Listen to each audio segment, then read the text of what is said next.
Here is an explanation for the answer to final exam question number 57 in Alternative Energy Demystified, 2nd edition. If you have the printed book, please see page 322. We're talking about coal stoves here, and these in particular are the types of coal stoves that you might use to heat your home with.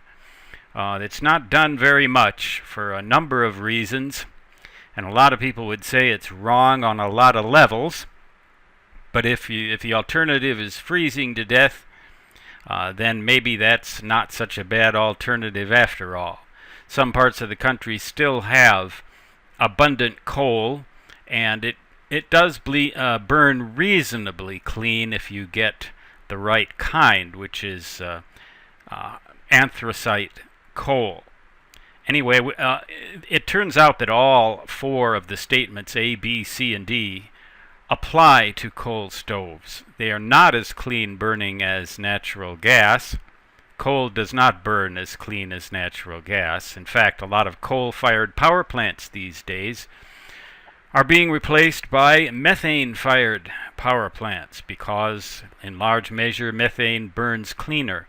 B, a coal stove needs to be cleaned often. Well, you bet it does, because coal is dirty. C, coal can be hard to get in some locations. Well, that's certainly true. If you live, say, in, I don't know, Hawaii, maybe you'll have trouble getting it, although you're probably not going to need to heat your house very often there. How about the upper mountains of California, or Arizona, or New Mexico, or Colorado, somewhere like that? Now, in West Virginia, you can get coal. In the Appalachians, it's not such a problem. In Wyoming, it's not such a problem.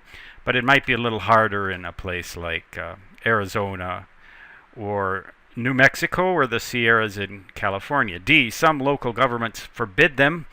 Well, yes, they do, because if you live in an area where air pollution's a problem already, the government might not want to allow you to make it any worse. A coal stove resembles a wood stove in many ways. In fact, this particular diagram here shows a stove that can burn either cut firewood or coal. Here's an intake with a damper, and that's in the back. The back is towards the left here. The front is for the wood air intake, and that is an adjustable thing. You can turn this clockwise to reduce the airflow.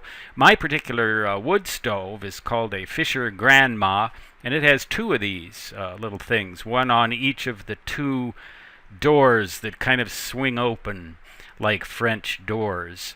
Then you have a grate on the bottom, and you put your coal or your wood here, and this gray stuff here is the fire brick, which protects the stove from being damaged by the heat from the wood or the coal. And then, of course, you have your stack, which goes up to your dedicated chimney flue. That's important. If you're going to install one of these, or if you have one of these and you intend to install, say, a gas furnace in addition, and you have a chimney, don't vent them into the same flue. Always vent only one device into a given flue. If your chimney has two flues, you're all right.